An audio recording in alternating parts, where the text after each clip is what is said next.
Well, hello there, and I do hope you're all well. Yes, this is the third in the series of Anne-Marie Trevelyan is out of her depth. Conclusive proof. Yes, the consequences of Brexit. This is what you voted for. And I love this guy because I suppose in a little bit of a way I'm a little bit similar. Doesn't suffer fools gladly, and quite clearly no sympathy for Anne-Marie Trevelyan, because I get the feeling he thinks she's just taking the rise, but it's an absolute beauty to watch. Enjoy. All right, before I forget, I didn't catch his name, so sorry. If anybody knows who he is, just leave a message in the comment section, because I couldn't quite catch who he was. Well, I will, as ever, the scrutiny of Parliament. I will put out that it's important for scrutiny, but as ever, the scheduling of legislation is not within my gift to direct. That's their problem. So we'll put it that way, it's not your problem; it's their problem. So you will support the 15 days by request, by letter to the leader and to the House authorities. I'm happy to set out the importance it is to you and why, but to you, and that I'm very comfortable as long as my legislation is not, destabilised by their timetabling. That we want to make sure that Parliament has all the scrutiny time that it needs.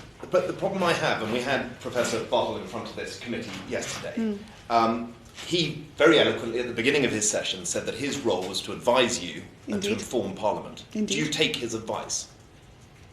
So he has indeed through his report. He gives you advice. Do you take it? Do you listen to it? Well, of course, that's what advice is for. I then make a decision. I then make decisions with all the advice that I have, some of which is his, on how we progress, working obviously with all parties in order to make progress at pace. Because what we want to do is to bring this FTA, or both FTAs, into force as quickly as possible. But the government set up the TAC. He is advising that he wants to. He is advising on the contents of those agreements. Yes. In namely the Australia agreement. Yes. He is saying that Parliament deserves to have scrutiny. So you take that advice is necessary, and that there is the requirement of this committee to be able to scrutinise his report and your response. You accept that advice from the head of your TAC. Yes, absolutely. And as I've said, I'm pleased that we were able to give you both the full text and indeed the TAC report a week before we published it for wider discussion. And we will give you, as soon as we have it, the section report to you for you to look at as well. But the problem is that what we are finding is that this is a totally disjointed approach to the trade agreements you're doing. So in Australia, we're not getting the time to be able to scrutinise this. And the problem is that our committee and our secretariat, who are working incredibly hard, have less resources than your department, are trying to move at pace to ensure that members of Parliament are informed in what is in your trade agreements. But when it comes to your next trade agreements, with example to the New Zealand trade agreement, you publish that before even giving it to the Trade Committee. You handed that agreement to the TAC before even giving it to this committee. So we are being hampered at every turn, not just on the Australia agreement, but on the New Zealand agreement. Now the thing is for me, if these were so fantastic free trade agreements for this country, wouldn't you want everybody to go through it? See, look, there you see, that's the benefits of Brexit. See, as he says there, being hampered every stretch of the way. If it's so good, why would you do that? Well, go through it. Conclusive proof. This is the benefits of Brexit. People like that who obfuscate and hamper clearly have something to hide, don't they? So, we will continue to work with you, and I think but you're not Secretary of State. That is the problem. You're not working with us, which is why this committee is so angered and so moved about the points that we are not getting the opportunity to scrutinise this. So, as I say, as I've had it in the text, and of course, Dr. Bartell's report, have been with you as quickly as I've been able to do so, and we will continue to do that.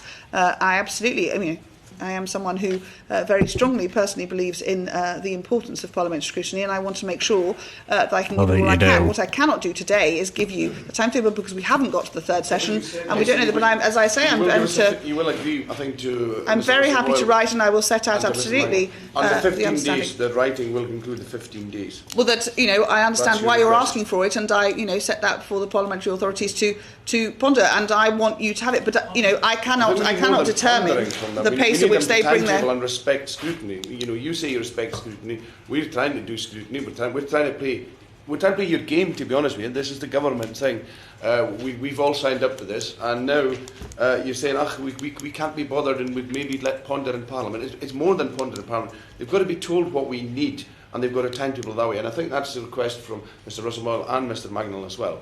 Do I represent you correctly, gentlemen? Cross-party. Well, as I've said, I'm very happy to write, and we will do that to the authorities to set out my absolute, commitment to ensuring scrutiny, and I will set out and explain to them exactly what we've been able to do so far, and indeed where we haven't yet, because the final part of this puzzle isn't yet published. And we will hope to persuade them to do their timetabling accordingly. Secretary of State, with all due respect, I don't think you are committed to scrutiny, because everything you've shown us to date has been the opposite of what you have suggested.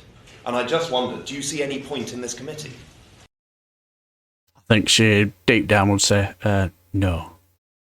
And like I say, I thought this guy was brilliant.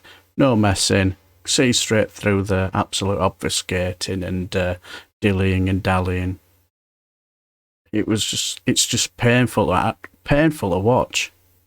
Well, always our committees are incredibly important, and you have, I suppose 90% of all the, both, if you like, the primary data in the text itself, and indeed the TAC report now, which I think, has. I was very impressed with it. Obviously, it was our first one, and I think it's been a really demonstrator of the scrutiny that Dr. Bartels and his team have brought to. His advice to this committee yesterday is saying that we should have scrutiny, and we should have the ability to see the government's response. Well, absolutely, all I'm saying is can you cast your mind back to the first session you had in this committee, in which the chair quite rightly said that he wanted to be a critical friend of the government, Indeed. to make sure we were getting the best out of our trade agreements. Mm-hmm. That is what this committee wants, Mm-hmm. but we are not getting the opportunity to do so. We are happy to write reports towards Parliament to make sure that members across the House understand what is in those trade agreements, the strengths and the weaknesses, to improve them going forward.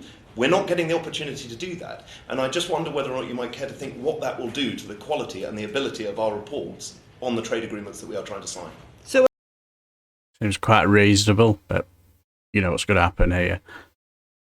Person clearly out of her depth, don't know her arse from her elbow. as I say, I'm afraid I disagree with you that we're not providing scrutiny. We have provided you with the text immediately, But you didn't and on indeed. New Zealand. You sent us a cover letter without the report and handed it to another committee. You handed the New Zealand trade agreement to the TAC before you handed it to us. So where is that helping in concert, parliamentary because they scrutiny? obviously have now, their role to do their part as well, and No, but your you words also to have us it. were best endeavours to give us. Best endeavours is not good enough for this committee to be able to scrutinise enormous reports. You're trying to do CPTPP, you're trying to do the GCC, you're now looking at India, you're doing state-to-state agreements with America, you're looking at a Singapore digital partnership, which I think you've already or are underway to complete. These are huge pieces of work of which this committee is trying to scrutinise to make sure that we can get the very best of them. We're not even getting them in advance. How is that acceptable to this committee? Because I would argue that that's holding this committee in contempt. So I think I'm in total agreement with him. I'm happy to look at that scheduling if there was a problem there. I mean, bluntly, the New Zealand and Australian texts are actually very similar. They're very like-minded texts. We So would know if we'd had it in advance. well, I mean, in advance, I'm happy to look at that again. But the idea is to get it to you as quickly as we can and give you as much time as possible. And obviously, as you say, We've taken up quite a lot of time on this in Senior Row, but I've got two other members want to come in on this, Mark Garney and Mike Wood, and I'm anxious to take them both in. Really, this is a battle we shouldn't be having, but we're still having it. Mr. Garney. I'll leave this video here because, because there's two other people still going to go over this one situation. It's painful. It's like bringing in a car mechanic to fix your teeth. Anne-Marie Trevelyan is quite clearly out of her depth, and this guy didn't quite catch his name, or else, as I said, those who do mention him, because I'd love to buy him a beer, because I thought, didn't suffer any fools, can see straight through her. She's just an idiot. I shall leave the video here, and until the next time, I shall bid you farewell and take care.